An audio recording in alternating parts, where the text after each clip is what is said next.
fia lava e whailo atu leo mātou whelo i nei ia ma tausala mai le tātou Universite o le Pasifika ia la fua. Mālor sai whamoria nei tai au, Naomi, good morning, mālor fwori sai whamoria, good morning. Good morning. Nei tai au fau, ia, mālor fwoi le usu te loa lewa, tātou fwori tātou tupoani si vai ngai whaalau i le ora tātou Universite nei tai au.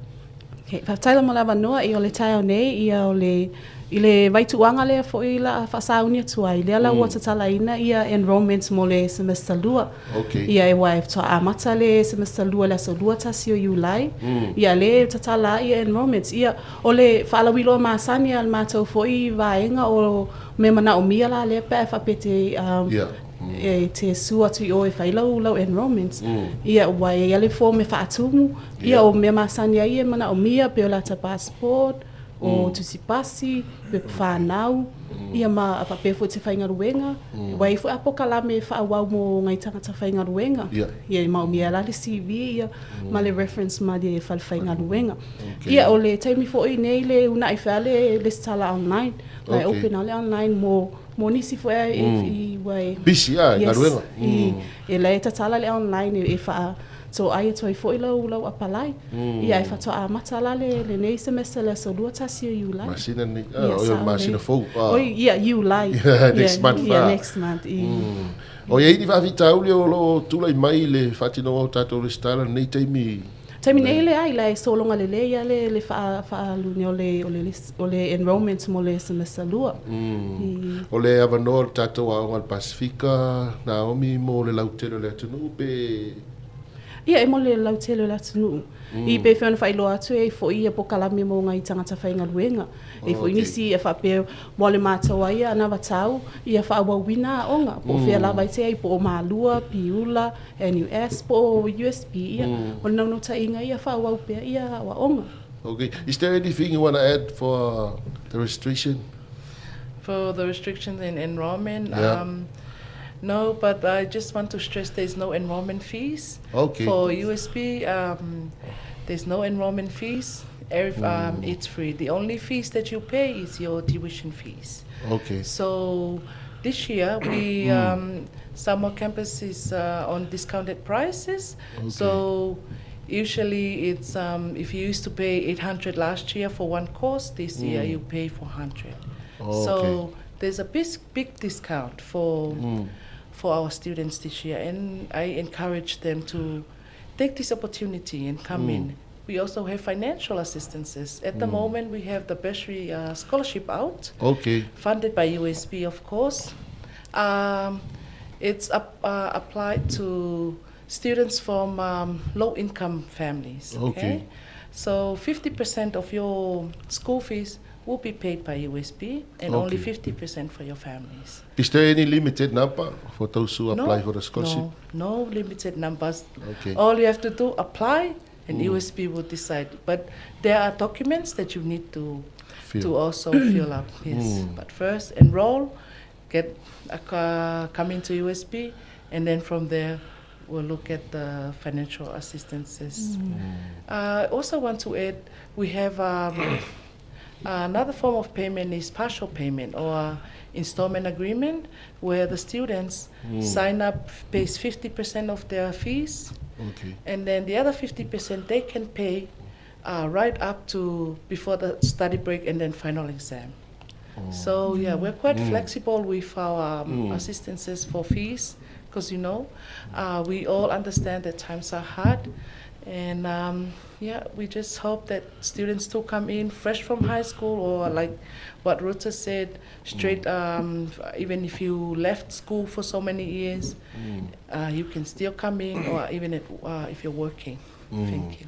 Malo aftai, o le tūlanga i la foi nei i le fi le ua taua e le whionga nei o le ana whatino o le fi le Ruta mo nai whana ua o ngā foi i le lima vai le peo na whailo I wai amata tupe wai enroll mua a le enrollment lai le se tatongi. So once ala wa e tatongi o le system le USB mo ngai vainga fo i lima vai pe o le ala le wala inga offer mai le 5% le ia wai ia fo me tataunga fa atumu e ia process e fa nga solo ia wai mo sesia e fo i le sala tu le USB mo wala va no e apalai nei ia va no fa scholarship so soanga I foi pili a onga. E fie foi la ma tangata whaingaluenga pe. Sa o lei. E au fia foi ma tangata whaingaluenga. I le fisosoani a leo lava no scholarship. Yes, i le 5% lea le to ise mai I pili a onga. E ni lui tau o le tātou a onga me lasa me sta umatu. As far as we know, it's normal. Like Yamato waya no moaya, nga solonga io nga nuenga ma I taimele skala I kemi foi amata ile a onga. Sawa. O a fele open day tātou. O le open day ia I tau sanga uma e tu ua ia au kuso. Ma e pe se taimi foi e o mai I fatata no foi le open day. No stasina o event foi le look forward ia. Sa le. Ia nei whana wa onga e o te mai mo. You want to add with open day? Oh, now that open day comes up, just adding on to what Ruta said. So we usually host more than 1,000 students on that day, and it's open for the public. It's not only for students, it's for workers or businesses that they want to come and explore the opportunities that we offer, the courses that we have, because we have actually 6 schools in USB in different disciplines. So open day for Alafoa will be on the 7th of August. And then Savai 15. But as Ruta mentioned, we'll also have programs on that in the future. Okay. O Savai tu sa le tātou I nei masala fai. La te whanga solo ia. Yes. Whai nei pai ia Ruta e tau whamara titi ia. Me so ila tolo mai mo mai sala fai ni taia. Ia e wa open ale le kaimio le skala mo le semester luenge I upolu e whapena foi mo Savai. Ia whai ngō fie foi mo I toi malanga mamau mai upolu. Palai foi ia mato sui Yo so soani foi le nga solonga le enrollment mo le semester ngai. Ia wala I foi mako team I Savai nei tai au. Lai fa nga sol foi po kalamele o le asiasi o le road show le I tua o tulanga lua. Mana ia. E te le afala wilo e fa o me tutu nei upolu ia. Fa pena foi mo Savai. O la le au tono fala wilo le tulanga lua Ruta le fanga solo nei. O le promoting ala o le o nanga le USB I pokalame e whainga afa mo ta mai tipa uma mai le kolisi.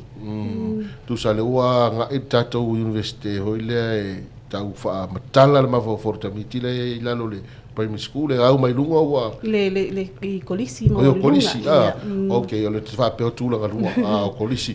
O le tūlanga I tātou a o tala whai, whaatino ala u le stala mai a o I tala whai. Sa le te le foi alva no ai o ngai Savai malikoi wa a fa pe malanga mai upolu e te tungi pa sese ko foi e te le tu per pa o mai le fa mama avenga e o ngai mai Savai ana ia te ai o pina Savai before.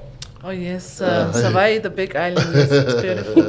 But I'm sorry, I just remembered the discounted prices.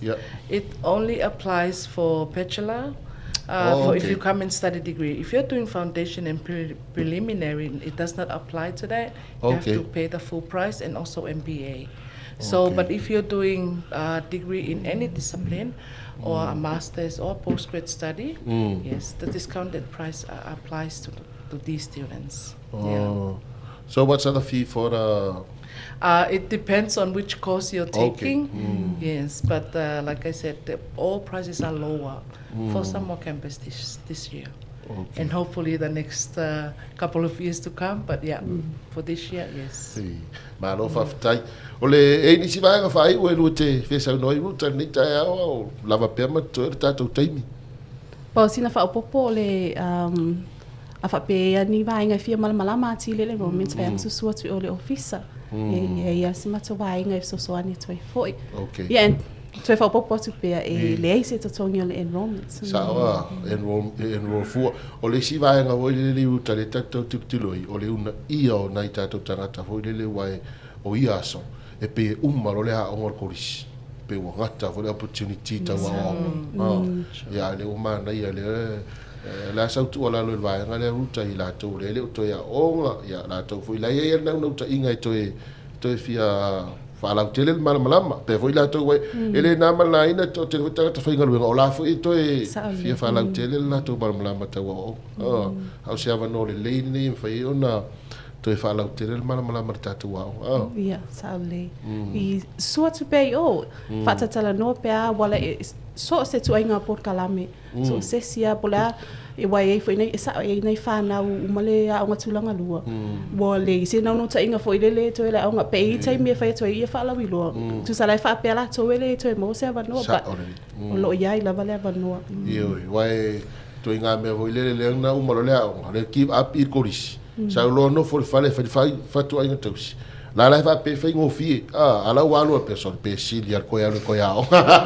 Wale la mo la no sa lele. Awa ese a lata I loi fo I tamitia onga. Ese a levo a onga ele le yes. La la I tato onga so se toi nga levo. Yes. Malo fa tai. Tato online